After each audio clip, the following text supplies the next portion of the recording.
Hello, everyone. Welcome back to Pan-Africanism Reawakening. To all my subscribers, to all those that have been with me on this journey, I want to say a big thank you to you all. And to those of you who have decided to join the membership of this channel, I want to say a big thank you, a shout out to you for choosing to be the community in another level. Thank you all, and keep sharing the ideas and inviting others to join the membership of this channel. And to you, my news comers, if you're just passing through and you are seeing this for the first time, thank you for watching. And please don't just watch and leave.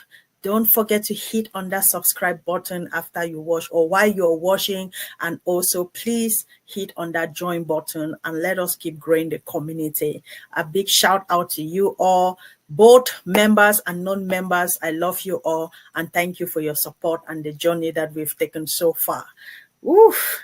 Today, we dive into a crucial discussion on why President Ibrahim Traore of Burkina Faso must support Ambazonian struggle for independence, and why the partnership between him, Ibrahim Traore, and Dr. Cho Ayaba, who is the leader of the Ambazonian War of Independence, is very crucial at this time in the African history or in the African continent. So, ladies and gentlemen, both leaders, Ibrahim Traore and Dr. Cho Ayaba, or both movements, they are in different geographical locations but united in purpose. They are standing against foreign influence, colonial legacies, and they are fighting for the sovereignty of their own countries. And this is what is unique about these two leaders. So in this video today, we are going to explore the reason why collaboration between Ambazonia and Burkina Faso is not just beneficial, but imperative at this crucial time in African history. So as we go into it, let us ask our question. Why should these two figures come together? What is so unique about Ibrahim Traore and Dr. Cho Ayaba that we think that both of them should work together? Why is it so? So as you're thinking about it, let us break it down in bits and pieces and give us a full understanding why we think that Ibrahim Traore must support Ambazonia at this time when Ambazonia needs help the most.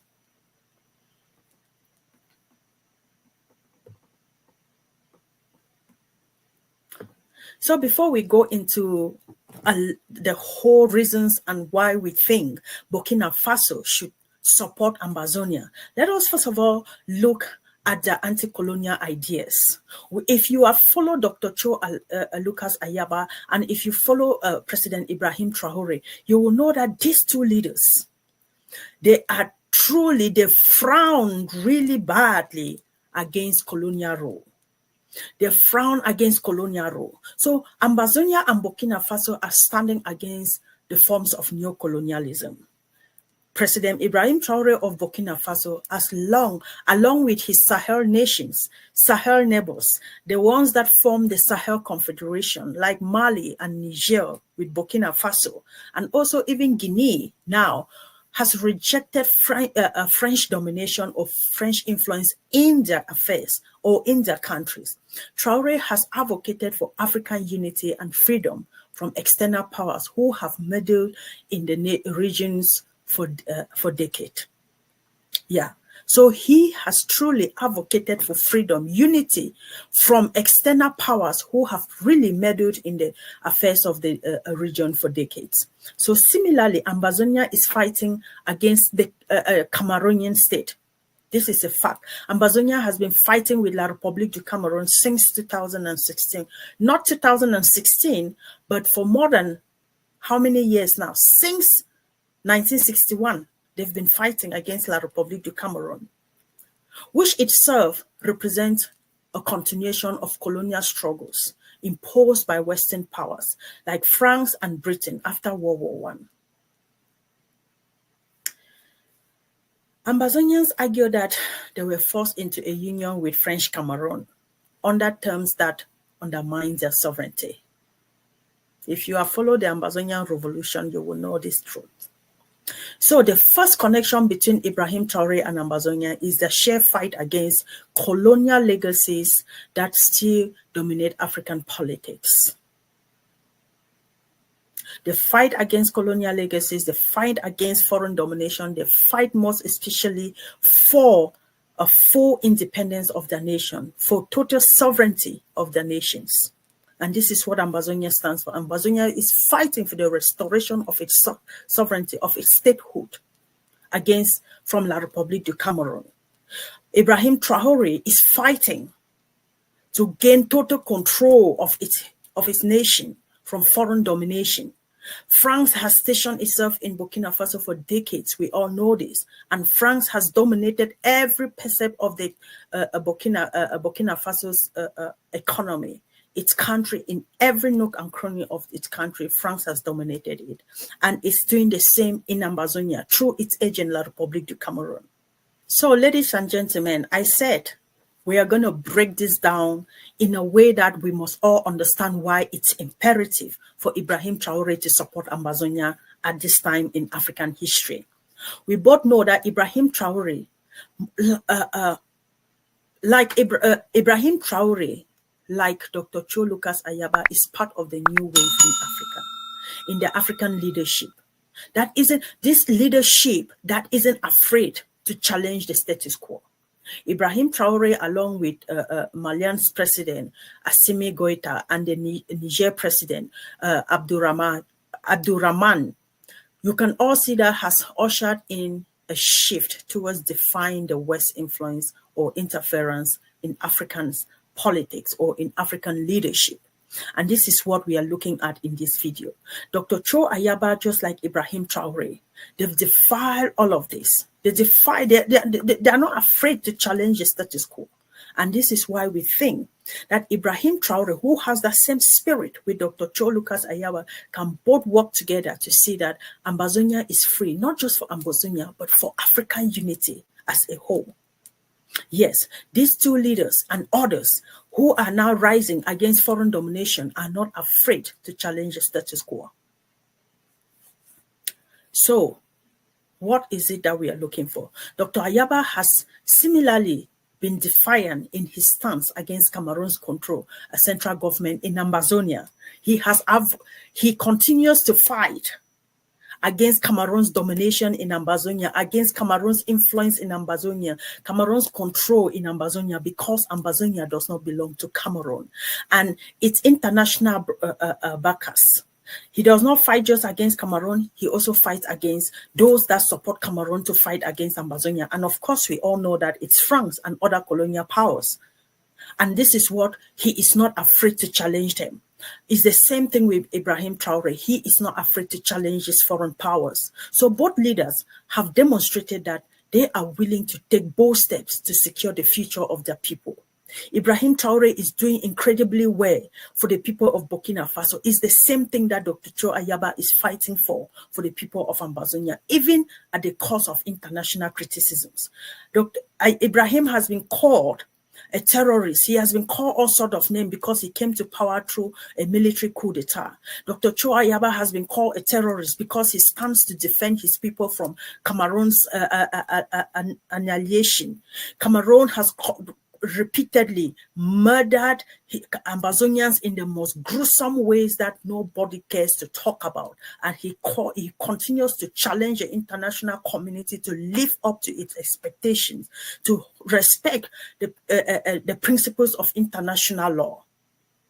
And they have been called all sorts of names, they've been criticized. But these two, if they join forces together, what can become of Africa? We've come here to tell the United Nations that the land they mortgaged to Cameroon will be recaptured by the brilliant people of Ambazonia. Right. Yes. That the complicity they had with the United Kingdom will be dampened. That your spirit, the indomitable spirit that has led you from your homes right here to this plaza, will not be extinguished by the banality of evil installed in our homeland. That the spirit that has awakened from the dusty street of Mutangane to the alleys of Bamenda will not be squashed by the brutality of Cameroon, the complicity of the United Nations, and the utter silence of the United Kingdom.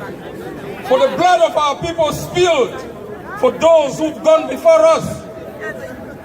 We stand like valiant soldiers to lay our lives to ensure that their blood wasn't spilled in vain, that they didn't die in vain, that the mothers who screamed for their daughters, the fathers who are on the shore where their kids are detained, wouldn't mourn in vain.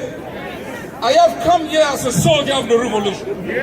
I have come here to assure you that this is just the first step to internationalize our struggle, to make the international community understand our pain, the pain of the mothers, the yearning of the fathers, and the doubts plastered on the faces of our kids, that the land, the 43 square meter land that we own, will not be mortgaged, will not be taken by any other country.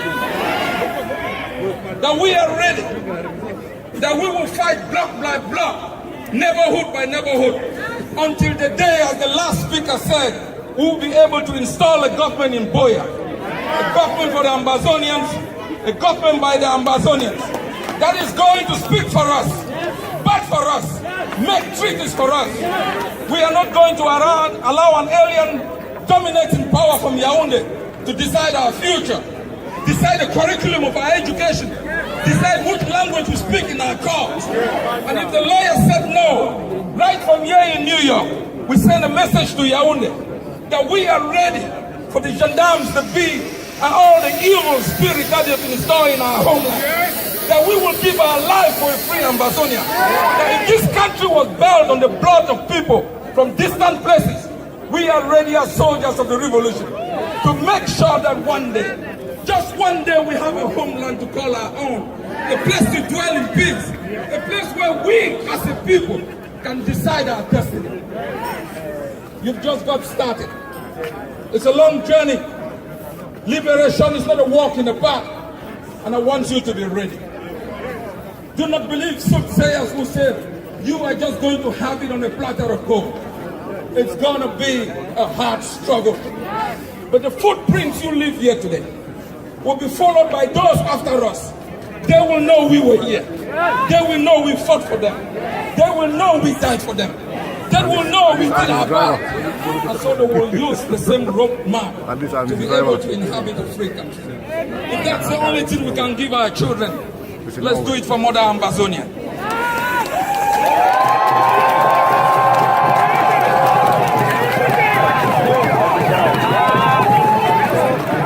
I want to thank your leadership. I want to thank all those who've made it possible for me to be here.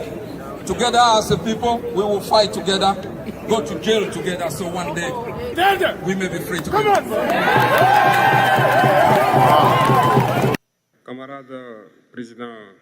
Comrade President Vladimir Putin, Camarade Président Chef d'État africain, African heads of state, Camarade Chef de Délégation, Comrade Head of Delegation, Bonjour. good morning. It is an honor for me this morning to take the floor here and to pass on to you the fraternal greetings of the people of the land of men of integrity.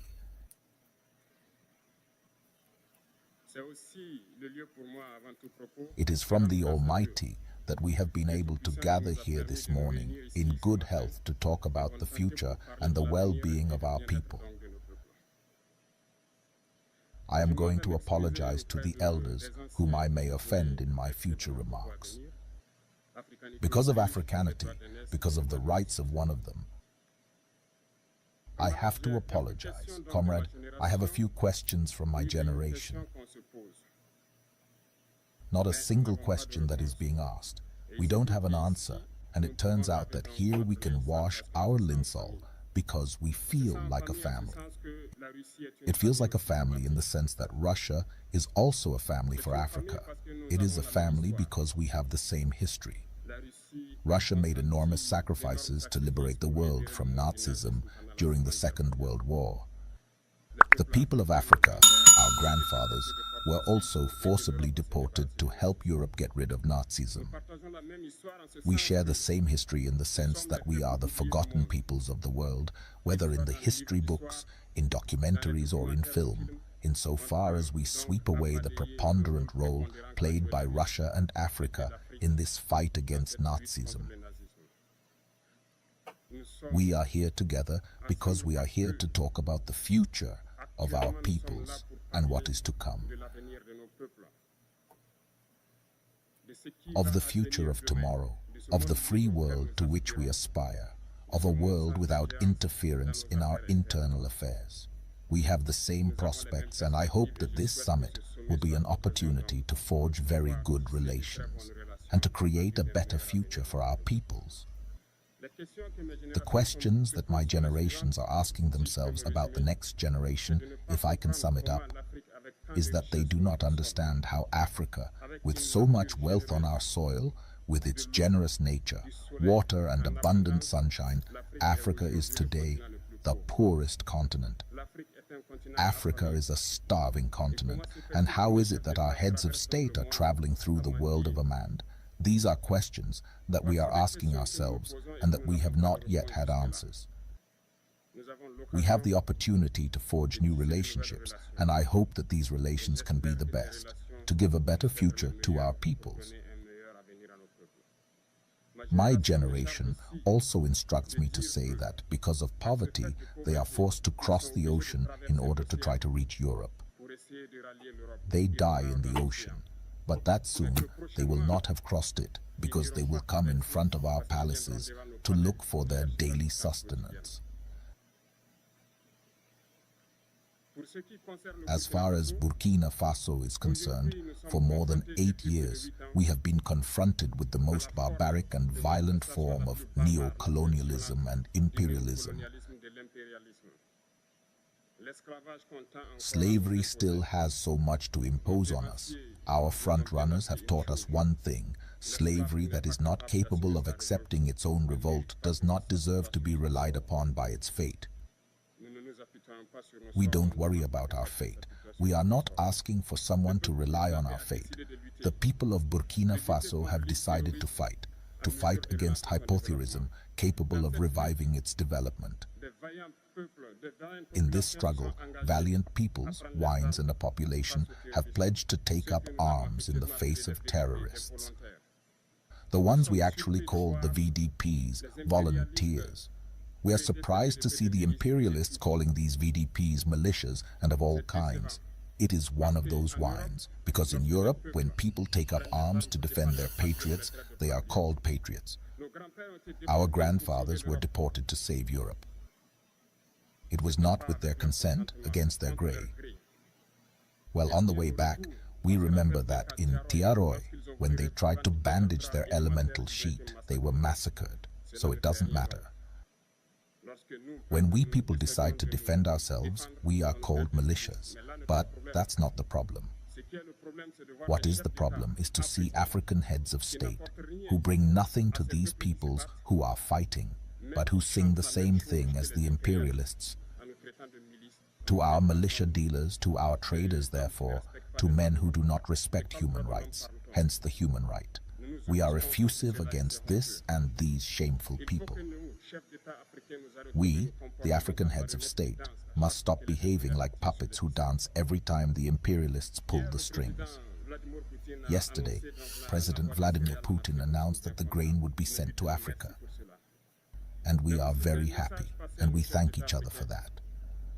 But it is also a message to our African heads of state, because at the next forum, we must not come here without having ensured that our peoples will be able to achieve food self-sufficiency for those who do not know war.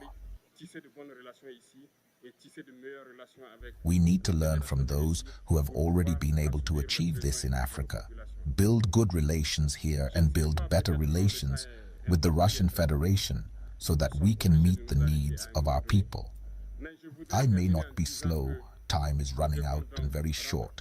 We are obliged to stop and love my take. But I would like to end by saying that we must therefore pay tribute to our peoples who are fighting.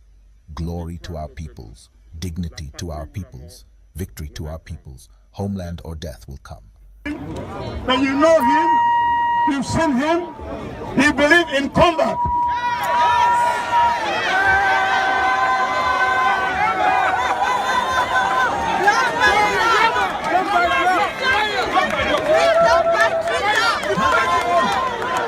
Hello, Ambazonia!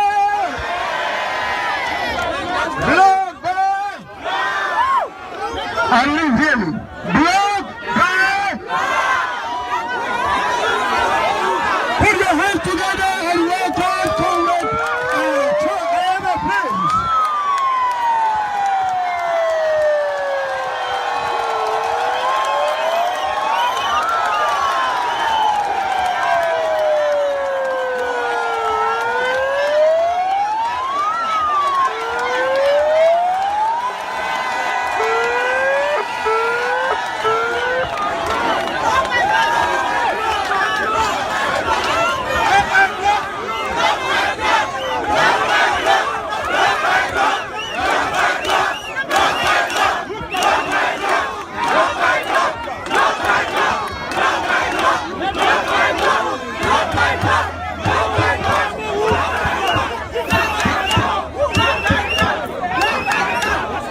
block by block, rooftop by rooftop,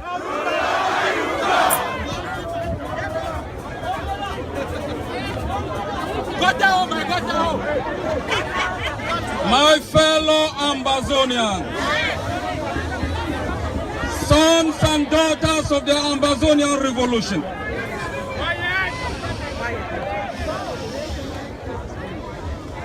it is not time to celebrate.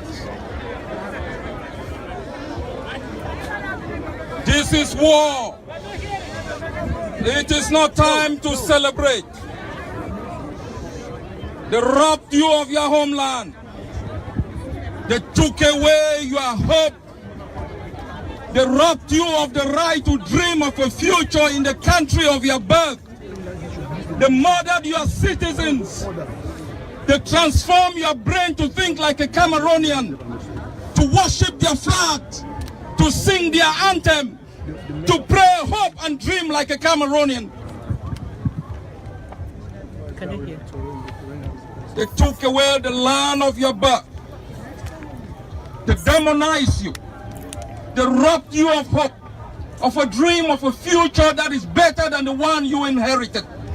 They killed your parents, turned your fathers into boys, raped your mom, made your sisters to be ashamed, robbed them in more.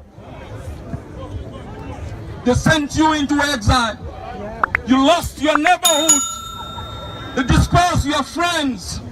You became delinquent in a land that you did not understand. They took away something so essential to your own existence that you live here with your body, but your spirit hovers without knowing where to land. They took away from us something so important that life became something we have rejected in this land. They took away from you a country that gave you hope, built the first democratic system where there was an electoral government change. They took away from you your economic system. They blockade your social system. They crumbled your economy so you could go into their own system to work for them. They made you drive through their own system so you could pay toll gate into their own system. They robbed you of your right to think, to hope, to have a future in the country of your birth. 243 years ago, the Americans told the British that their time of independence was now. They fought for 8 years, 4 months, and 15 days. They lost the Battle of Boston, but they won the war for the freedom of the United States.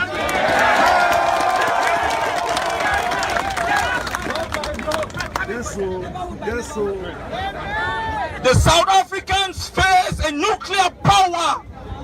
They face a nuclear power country. Mandela said he is going to die for his people. He struggled in jail for 27 years because he didn't want to bequeath to the next generation something worse than he had inherited. He fought like a valiant soldier.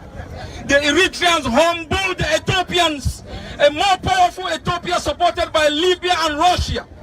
They fought in trenches, in gutter holes, on rooftop to be able to bequeath to the next generation something better.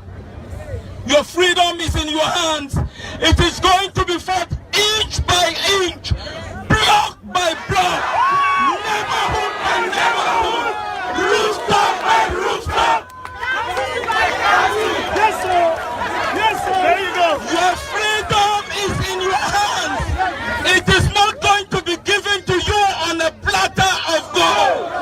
I can assure you here from Washington, the land of our birth, the towns of Ambazonia will be liberated by the valiant soldiers who on a daily basis lay their lives, give their blood, deprive themselves of something more precious to make sure they can stand for our girls, for our children, for our mothers, for our fathers, to bequeath to the next generation a better country that they inherited.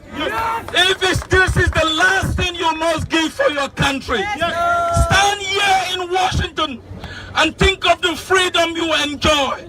Think of the millions of Ambazonians who have not gone to school, those in jail. Think of Seseko, think of Deacon Tasang, think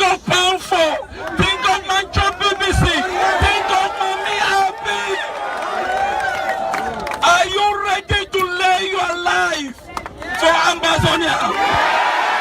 I can assure you, Ambazonians, we will build the most beautiful place on earth, a place that you would take pride in calling yourself a citizen, that will give to you a social system, an economic system, a political system you can be proud of. That is why we fight. We are ready to die for it, go to jail for it, so all of us as a people will be free someday. God bless you all. God bless Ambazonia.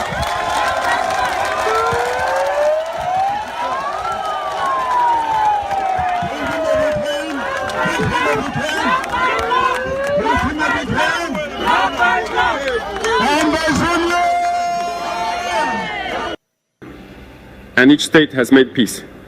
You see, often when we express ourselves, when we have the opportunity to be in certain situations abroad, we often make remarks to interpret the African chapter so that we wake up. Take care of the youth to be able to initiate our little big husbands. You know that it is normal. Some have publicly recosted our bows because they feel indexed. But I can assure you, I remain, that when we find ourselves in power, some heads of state say, you are on the right track. This is what must be done. When we have the pressure to know why you do not do as you, why you do not accompany each other, some tell us that they have the same ideas. Some tell us that they cannot. Dear elders, dear African deserts, at the level of this procedure, I would like to say that the African peoples are the most peaceful peoples. When you reap these victories, we must tell the peoples that we are not afraid that December lasts, and tell the peoples, we apologize. We to which, as promised, we have been compromised. We have deviated badly from us. We have been compromised by several things, and that we ask for forgiveness, and we will return to the right path. Thank you. I start working pay end the dependencies of the decide who is our emancipation. I think it is possible. If we stay in this posture of fear, we will be cowards, and history will judge us. Our children would ask questions. Our grandchildren would ask questions. We are discovering history. There's no room for cowardice. If our ancestors had been cowards, we would not be here. Remember, I take you an example of life bazaar. I will tell you about Camerooni, the Union of Population of Camerooni, which, since the 50s, began a fight against the settlers. They were massacred. The French colonial armies, in its time, poured infantry buildings, tanks, helicopters, improved the village party. The turtles of South, the most inhuman, elected in this piece.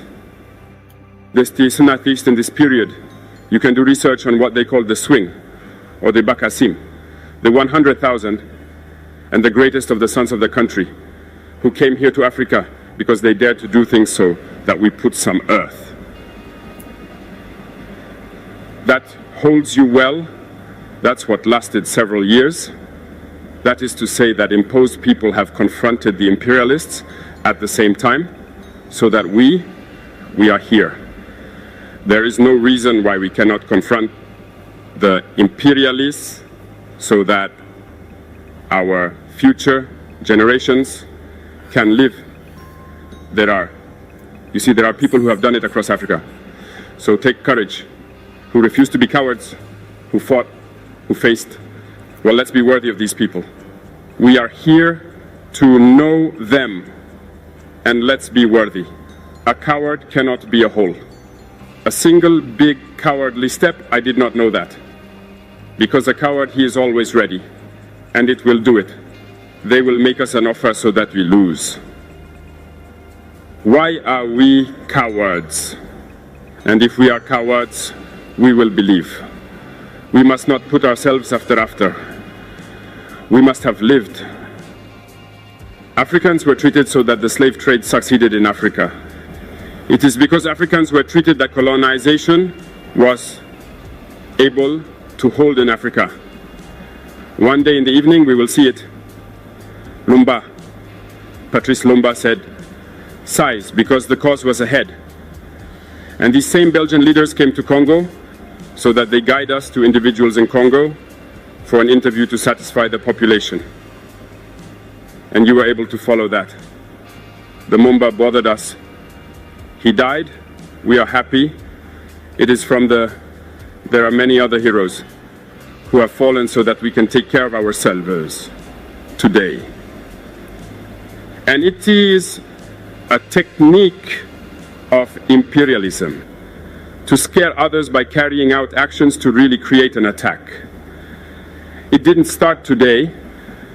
I'll give you the example of a warrior who fought, Victor Diakabona. He said, no, no, no. He came from a family of chiefs. Not from the chief, he was given by the power. He was a nurse in his 20s.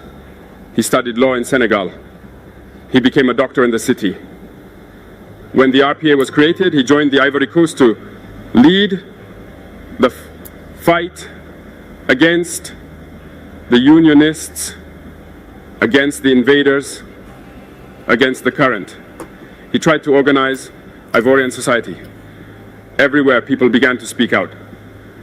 There was in his time General Michou, who had the Ivorian insurance groups massacred so that Sassat, this spirit of freedom, could never vomit. He continued his fight alongside Félix Boubouagno. They fought, but the most violent was Victor Diagabona, a representative of a completely generous threat. In addition to massacring the people who were demonstrating one evening, they killed him in an atrocious manner next to Poivre. A few hours later, when the people of Dubao, at the time of the assassination, they marched, they demonstrated, they were massacred by the army to die. The story is such, the facts are true. After his death, which scared Félix Govoya, they called him and they told him, if you continue the fight, you will take the sound very well. He was afraid, and he rallied to go to his house. He was appointed minister in France, and later he had the problem of the death of the voice of the Loire. They used him to eliminate other people who dared to come and see her. I think that for me, is it happening? If you are afraid, you have let go, and you are ready for it. An Alton. There are many other examples around the world. There are these phenomena that are also used and taken note of, and that they continue to use it. You see, some individuals, for example, found themselves in other countries and created a so-called government, like the government of Mali. Have you heard this story? It is only a technique that existed in time. I will take an example of Ahmed Shahani, Iran. Let us see. So by supporting Ambazonia, what would this mean? So by supporting Ambazonia's independent movement, Traore will be reinforcing, Ibrahim Traore will be reinforcing this rising tide of African defiance against both neocolonialism and the exploitation of African resources by foreign powers. Let's not forget, this will really, really, really reinforce the rising tide of African defiance against both neocolonialism and the exploitation of African resources by foreign powers. If you remember my last outing, I was talking about neocolonialism, the shadows of the past, neocolonialism in the 21st century, how they use humanitarian aid to exploit our resources, claiming to be giving us support. Yes, ladies and gentlemen, I said today was going to be juicy. And you see how these leaders have defied all international, all this foreign domination. You see how Ibrahim Traore spoke with boldness, with confidence, without mincing his word during the Russian-African summit. He called out puppet African leaders who still depend on Washington, on Paris, on Beijing, on Hong Kong, or they depend on the European Union to make decisions in their own country. He called them out boldly without mincing his word. And this is the same thing Dr. Ayaba has been doing through the block by block tours that he did. He called on foreign powers who have remained utterly silent to the cry and the plea of the people of Ambazonia. He called them out for their failure. He called the international community for its failure to intervene when it's supposed to intervene, because they violated their own very principles that they said in Rwanda, after Rwanda, that they shall never sit idly by and allow another genocide to repeat itself. But the people of Ambazonia have been going through this for the last 6 years. Gruesome images have emerged on the social media about the killings in Ambazonia, the brutality of Cameroon military on the civilians of Ambazonia, women and children killed, babies in the womb, pregnant women killed and their wombs open. But the international community has been silent. And this is what these two leaders can come together to do, so that they can reinforce the rising of the tide of African defiance against neocolonialism. And gentlemen, at the heart of both President Ibrahim Traore and Dr. Cho Ayaba's movement is the shared belief in self-determination. Let's not forget this. The shared belief in self-determination. Dr. Cho Ayaba is fighting for the independent, unconditional independence and total independence of the people of Ambazonia. And that is the same thing that President Ibrahim Traore is doing. Burkina Faso has been independent for many decades, but is it truly independent? That is what he has been asking. They have not been truly independent. So they want the total and complete independence of Burkina Faso. They advocate for the autonomy and sovereignty of their respective peoples. Ambazonians striving to break from French Cameroon's central government and its French colonial powers. And Burkina Faso seeking full independence from the lingering influence of former colonial powers like France. The right to self-determination is not just a legal principle. It is a fundamental expression of the people's desire to shape their own destinies, free from external manipulation. And this is what the gospel that Dr. Cho Ayaba has been preaching. And this is the same that President Ibrahim Traore has been preaching in recent months and in recent years. And he has gained the confidence and the love of young Africans who wants to see Africa liberated. It's the same thing for Dr. Cho Lucas Ayaba. President Ibrahim Traore has consistently voiced his opposition to imperialism and has taken a strong stance against African countries allowing themselves to be controlled by foreign powers. And this is the same cry of Dr. Cho Lucas Ayaba. Particularly, he has cried out against France. He condemns government that act as an instrument of foreign influence, waging wars engineered by external forces against fellow African nations. This resonates deeply with Ambazonian struggle. Yes, it resonates deeply with Ambazonian struggle, where Cameroon, under the heavy influence of France, has violated the principles of the African unity by ignoring the borders inherited and independence and engaging in violent conflicts to assimilate Ambazonia. For the last 8 years, they've been struggling to totally assimilate Ambazonia, but Ambazonia has risen to fall no more. Cameroon's actions are in direct violations of Article 3 of the Charter of the Organization of African Unity, which calls for the inviolability of borders inherited at independence. We have sung this song repeatedly. Ambazonians' borders, recognized at the time of British administered independence, have been disregarded by Cameroon. This is a fact, which has sought to assimilate Ambazonians despite the historical reality that both countries, both Ambazonia and Cameroon, achieved their independence separately and at separate times. Ladies and gentlemen, today we will talk about why President Ibrahim Traore must support Ambazonia. Like I said, Cameroon's action in Ambazonia is in direct violation of Article 3 of the Charter of the Organization of African Unity, which calls for the inviolability of borders inherited at independence. Ambazonia's borders, recognized at the time of the British administered independence, have been disregarded by Cameroon under the influence of France, which has sought to assimilate Ambazonians despite the historical realities that both Ambazonia and Cameroon achieved their independence at different times in history. Different times, different dates, different months, different years. This is a fact, and history is there to remind us. For those who have ignorantly refused to accept this fact, unless this document, it was never documented, unless these border stones are not yet there to be recognized, we must continue to drum this out there for people to know that the fight for the independence of Ambazonia is not a joke. We are fighting for what we believe in and what is rightfully ours. Because every people have a right to govern themselves. Every people have a right to choose who their government is. Every people have a right to self-determination.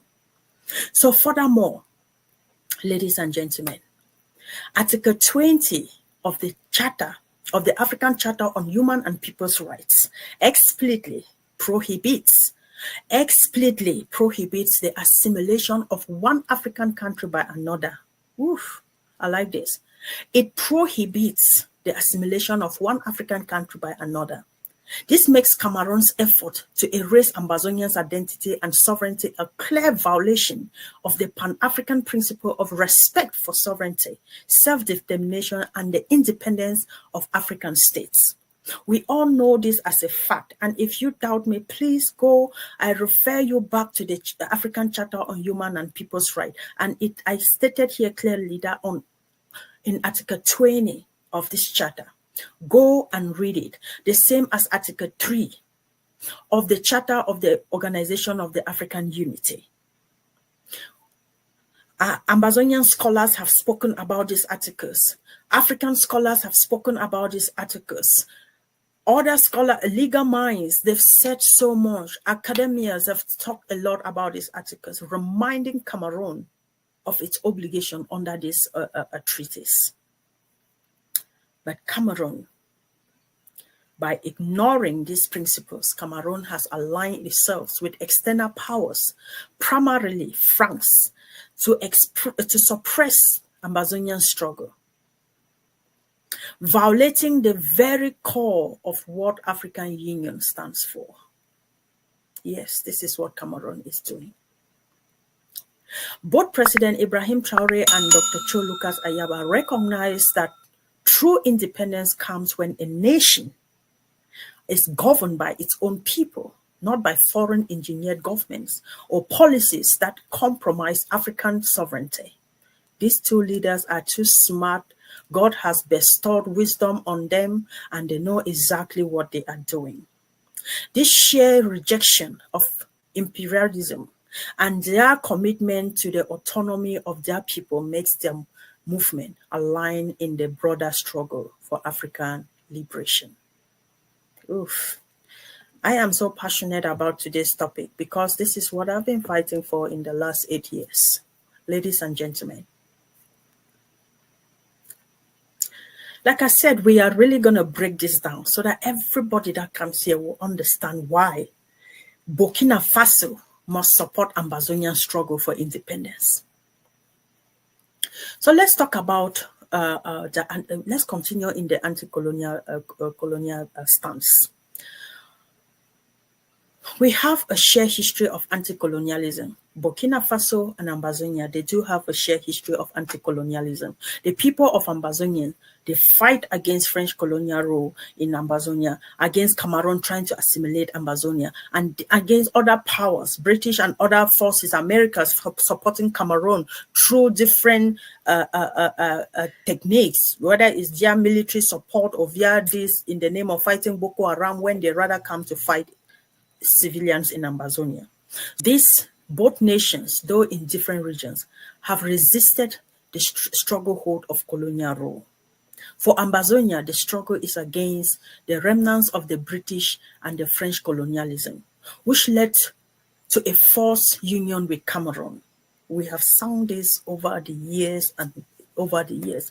For Burkina Faso, the battle has been against French neocolonialism, a power that has maintained a tight grip on the nation's resources and politics. It has never been there for the support of the people. It has been there for nothing but for strong grip of the nation's resources and control of its political system. Traore's leadership has marked a significant break from this colonial legacy, echoing the revolutionary spirit of Thomas Sankara. By aligning with Dr. Ayaba, President Ibrahim Traore could extend his anti-colonial fight beyond the Sahel to Central Africa, which is what we need. Let's talk about another important crucial role. Another crucial connection between the two leaders, ladies and gentlemen, is their unwavering commitment to African solidarity. We've heard Dr. Cho Ayaba echo about the role they played in during the apartheid in South Africa. Even he personally fought with the Thomas Sankara's family. He had a case against support to fight for the Sankara's family. So these two leaders have unwavering commitment to African solidarity.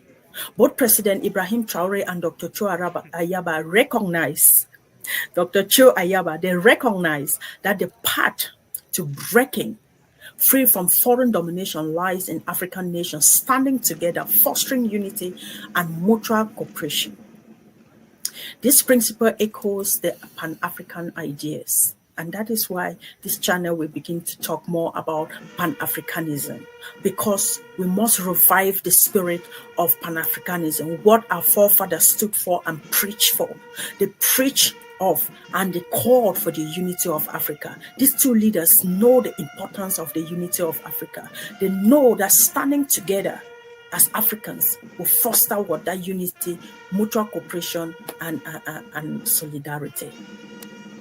So this principle echoes the Pan-African ideas of revolutionary leaders like Kwame Nkrumah, Jomo Kenyatta, Patrice Lumumba, Thomas Sankara, and many others that stood to fight for the liberation of Africa. Mugabe is gone. He fought for the liberation of Africa.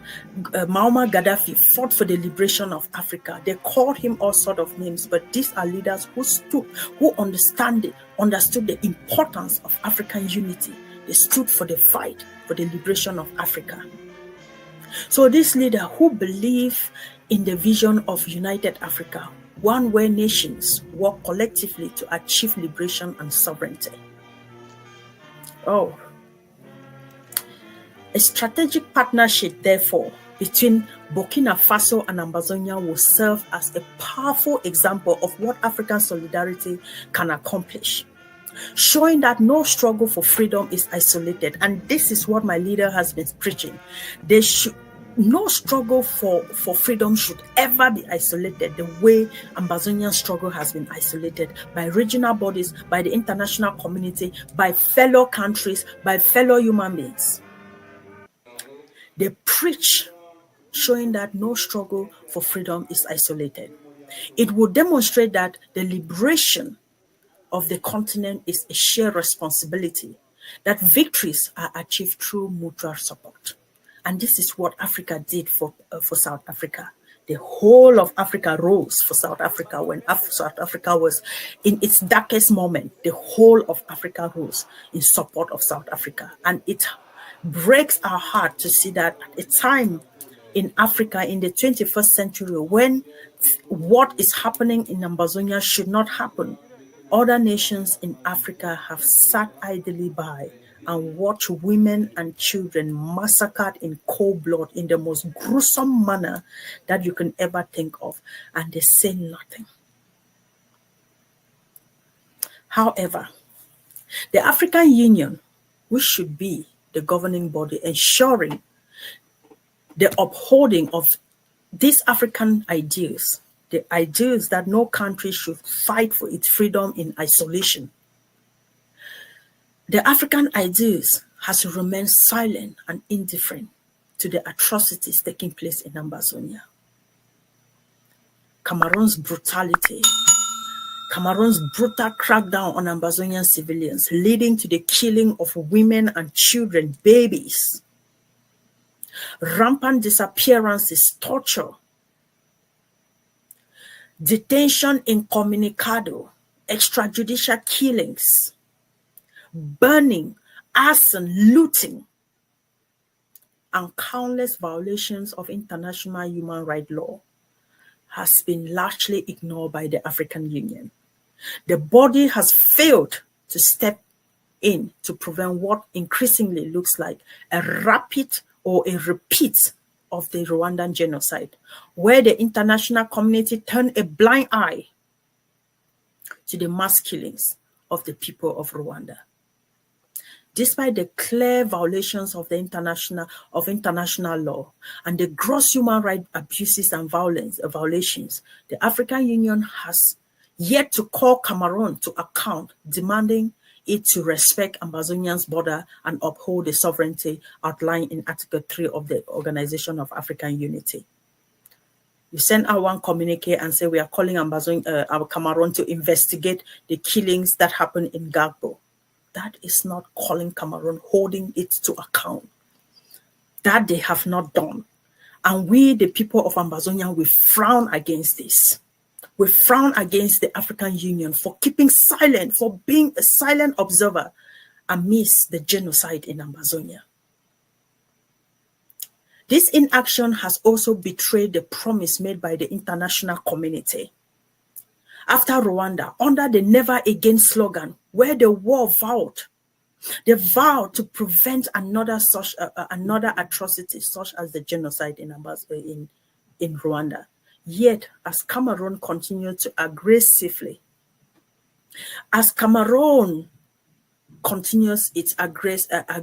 attempts to assimilate Ambazonia, the silence from the AU, the African Union, and the regional bodies like ECOWAS is deafening. It's disappointing and it's sickening to the soul. Ladies and gentlemen, they have adopted the rule of silent observers in the crisis in Ambazonia, watching the gruesome killings, the torture, and the decapitation of humans in the worst forms you can ever imagine. The continuous burning down of communities, crops, human, animals alike. They have taken the role of a silent observer watching the gruesome killings. The wholesale disregard the international law by Cameroon. They just ignore it. They don't care if Cameroon lift up it to its international expectation or not.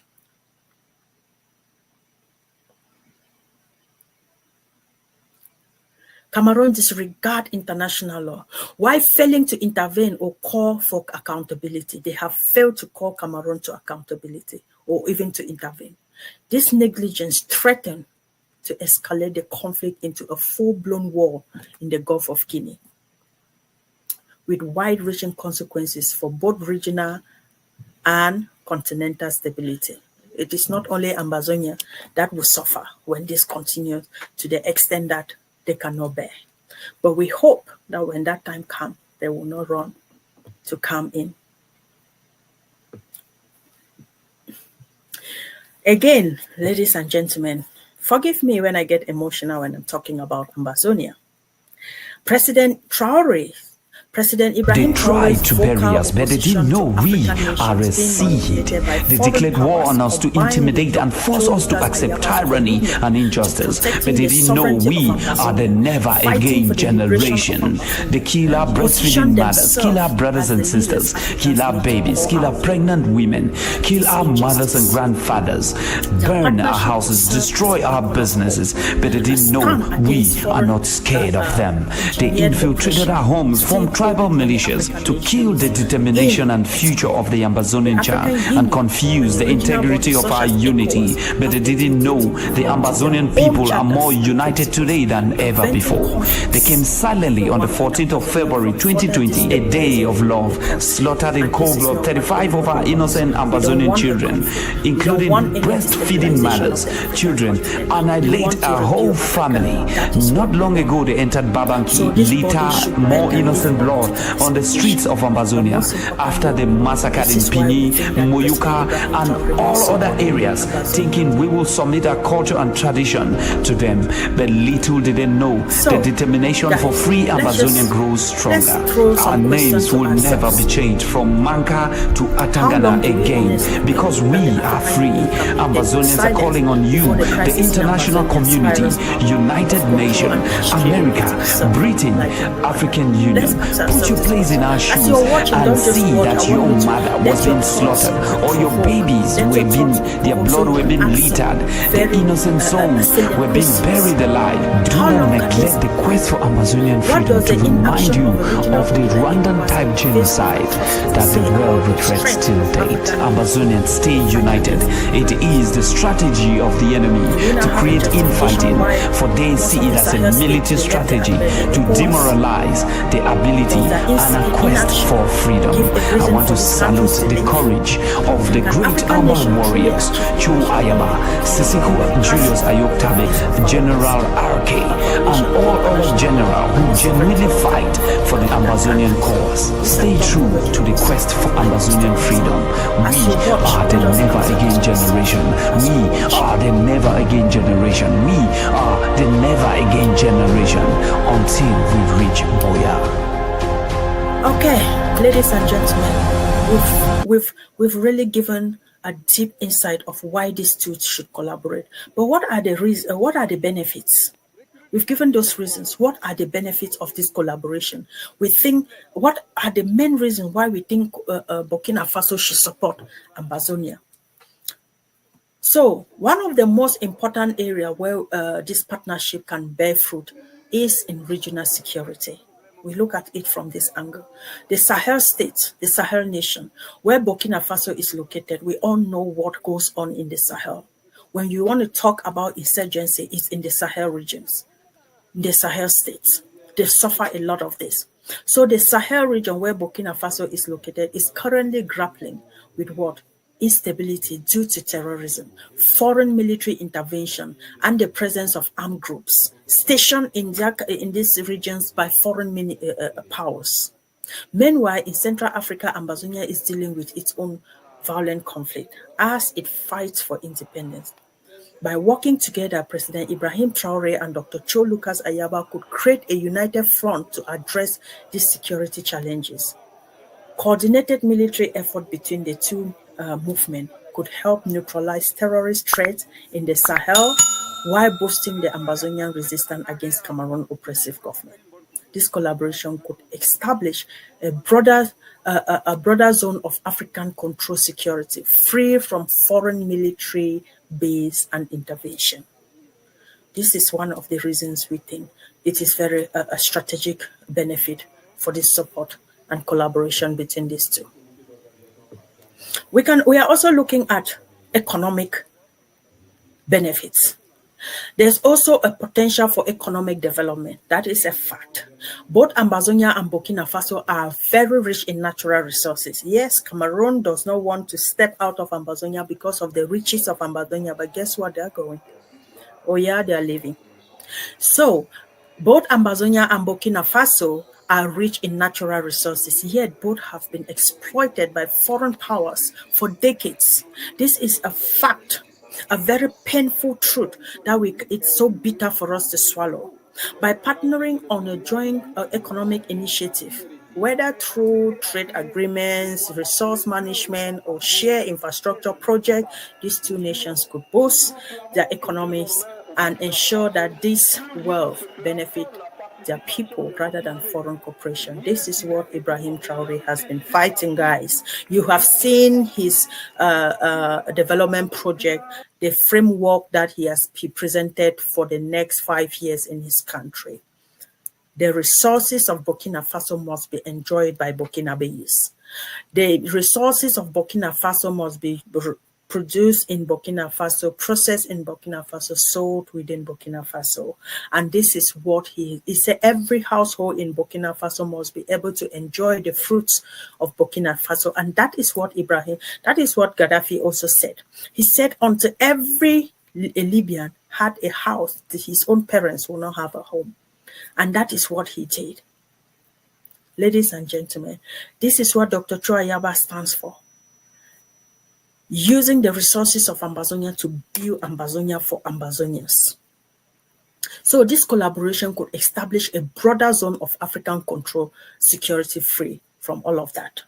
Again, imagine the potential of a united African bloc that prioritizes African economy interests over foreign exploitation. Is this not the Africa we are yearning for? This is why we are out. This is why we risk ourselves to be on the social media to talk about the growth, the need for Africa to rise, to stand on its own feet. So if we can have a bloc where we can prioritize African economics interests over foreign exploitation. So lastly, on the benefits of this supposed collaboration or support from Burkina Faso, you see that there is the power of diplomatic support. There is the power of diplomatic support. That's a fact. Alone, Ambazonia and Burkina Faso have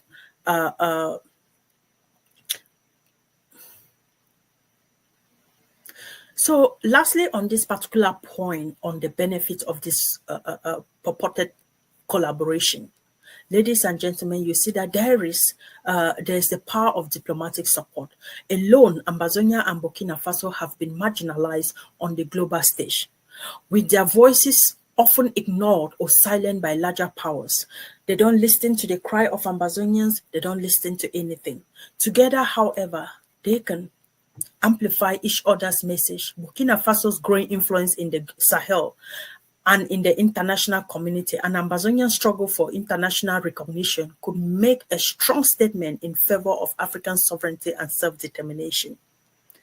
This partnership could attract attention from other Pan-Africanist leaders and movements, further strengthening their diplomatic position across the continent. Wow.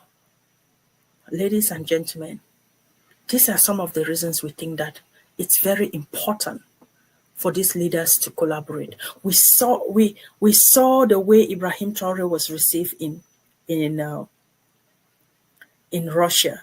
We saw the way he was received in Niger when he went there for the signing of the Sahel Alliance. We saw how these leaders, Dr. Cho Ayaba himself, went into the territory. We heard him speak in different seminars and conferences, calling out these Western powers about their manipulation and their influence. Guys, it's very important for both Ambazonia and Burkina Faso to work together, to support each other. So you see that both nations face significant developmental challenges. Burkina Faso and Ambazonia struggle with poverty, poor infrastructure, limited access to healthcare, issues that have been exacerbated by years of conflict and foreign neglect. Cameroon has neglected Ambazonia. Diseases that are curable diseases, people in Ambazonia die of those diseases. We don't have good health systems. The educational system is porous, and all of those is a disaster. So it's important as Ambazonia builds a new nation. It has developed its own educational system, a syllabus, what they want the children of Ambazonia. They are building the health sector. They are preparing its road network infrastructure and also the economy in itself. So it's important that these countries who have gone through all of this exploitation from foreign domination, Cameroon exploiting Ambazonians' resources for its own benefit. It is important that these countries work together to see how they can foster development in these two countries. But first, there has to be that level of that military alliance where we can kick Cameroon ass out of Ambazonia. Yes. So, working together on development initiatives, particularly in the areas of education, healthcare, and infrastructure, will also help both nations to build a stronger future. This is a fact. So we are looking forward to this kind of collaboration. So now let's talk about what the collaborative opportunities that exist between this one. So first and foremost, it is important for joint military operation. Yes, it is, because we need Cameroon out of Ambazonia for Ambazonia to truly develop in the way that we want to be Ambazonia. So with the Sahel under constant threat from terrorist group and foreign military intervention, a united military effort between Ambazonia forces and Burkina Faso could serve as a major deterrent. You know, it could really serve as a deterrent. That is a fact. Ambazonian forces have been engaged in guerrilla warfare. This is a fact. That is why Cameroon has not been able to defeat Ambazonia forces in the last 8 years, because they said they had a well-trained army. They had all the support from from Israel. They have it from France. They have it from America. But hey, Ambazonian forces have been fighting a guerrilla warfare, and Cameroon has not been able to defeat Ambazonia in the past 8 years in the battlefield. So Ambazonian forces have engaged in this guerrilla warfare, while Burkina Faso military is well experienced in counter-terrorism combat, and they have been trained because it's already a well-developed nation and is standing on its own feet, though it has been under exploitation. So combining their expertise together will create a more secure region, pushing back not only against foreign influence, but also against extremist groups destabilizing that area, which is very, very important for President Ibrahim Traore to truly thrive and develop Burkina Faso the way he wants to develop Burkina Faso. There is need to stamp out terrorism in that Sahel region. And I love the fact that these countries are all coming together to make sure that this happens. That is a fact. So again, economic partnership, as we said earlier, is very important. Fostering the resources of this nation to grow and for self-sufficiency is important. For example, Ambazonian national resources like oil, gas, could also strategically leverage in partnership with Burkina Faso to strive both nations' economic development. Beyond trade, both could also collaborate on what? Sustainable resources management, ensuring that African resources benefit Africans. This is very important. This is very important. And it is very important for these two countries to work together. Whew. Ladies and gentlemen, we've all listened to the expose or the reasons why we think. This is why we say it's important for them to work together. So, but conclusively, let us see why we say. So, in conclusion, President Ibrahim Traore and Dr. Cho Ayaba have a unique opportunity to forge alliance based on shared values, strategies, strategic goals, and common challenges. By working together, they can not only strengthen their own nations, but also contribute to the broader Pan-African struggle for freedom, justice, and self-determination. Ooh, this is what we stand for. The future of Africa belongs to those who dare to challenge the oppression and build a united front and a sovereign nation or a sovereign continent. This is what Africa, this is the future that we want for Africa. So guys, we've all gone through this. Let me know. What do you think about this, the potential partnership? Let us know what you think in the comment section. Should President Ibrahim Traore and Dr. Cho Ayaba join forces? Is this something that is feasible? Is this something you support? Those of you who have seen what is happening in Ambazonia, those of you who have seen what is happening in Burkina Faso, do you think President Ibrahim Traore and Dr. Cho Ayaba should join forces? Let us know exactly. Let us know. I would love to know. Let us have a very fruitful conversation, and please be respectful in the comment section and below. So don't forget, like I said in the beginning, to like, share, and subscribe, and also join the membership of this channel. I would really love to hear from you as we discuss very insightfully on this collaboration that we are looking forward between Burkina Faso and Ambazonia. So God bless you, and God bless you again.